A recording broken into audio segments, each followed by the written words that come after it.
Have you ever wondered how composers create those driving cinematic melodies like this?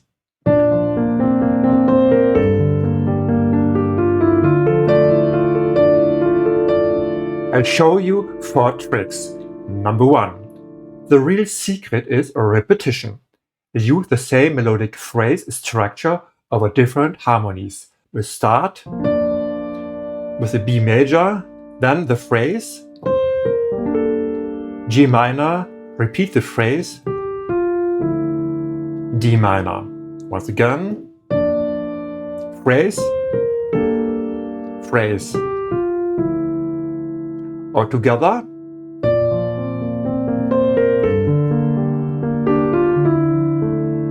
Notice what's happening? The melody is simple, almost repetitive, but because the chords change, it keeps creating new emotional colors. Well, that's one of the fastest ways to create momentum in cinematic music. But did you notice something unusual about those phrases?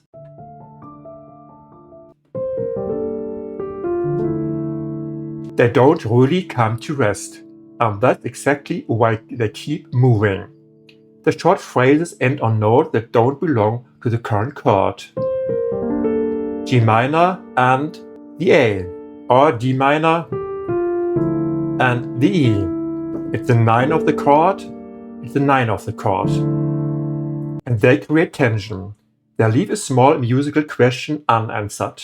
Your ear expects a resolution, but it doesn't get one yet. So the melody feels unfinished. And when something feels unfinished,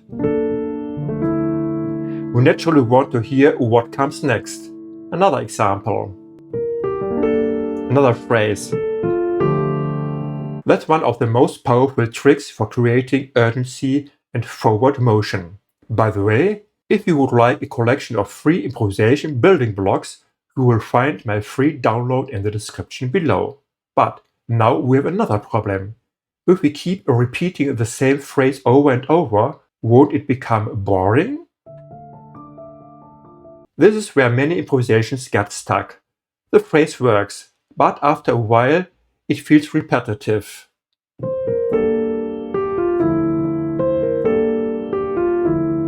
So, how do we create contrast while keeping the energy alive? Instead of replacing the idea completely, we introduce a second type of melody. Long notes. But there's a catch. Long notes alone can feel static.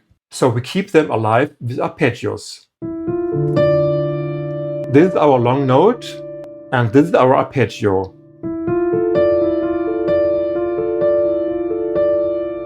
Together with our left hand.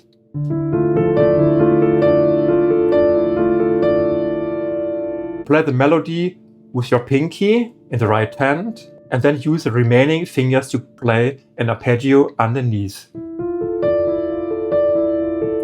Emphasize the melody note and take your time practicing because the melody note sits on a syncopated beat. Now we have movement and stability at the same time. But how do we turn these ideas into a longer musical story instead of just switching back and forth randomly? A beautiful cinematic improvisation isn't just a collection of ideas, it develops. So here's the first storytelling technique. Start the short phrase from different position. Remember, we started from the D, but now start from the F.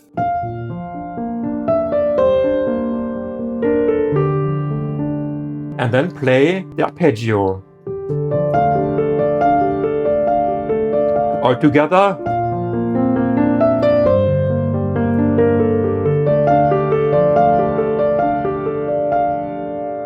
Suddenly, the same material feels fresh again. Or start with a G.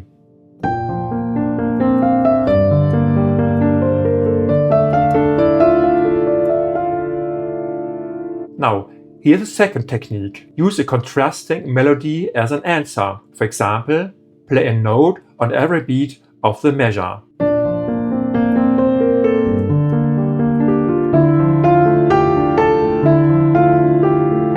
Or this one.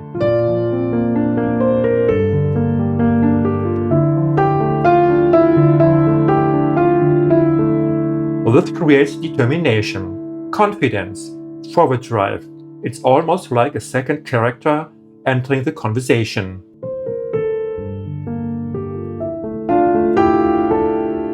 One melody asks a question, the other responds. And that's where things become really interesting. Because cinematic music isn't just about creating melodies, it's about creating a dialogue between melodies.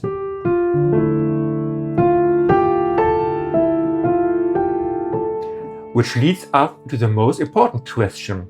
How can two melodies actually talk to each other?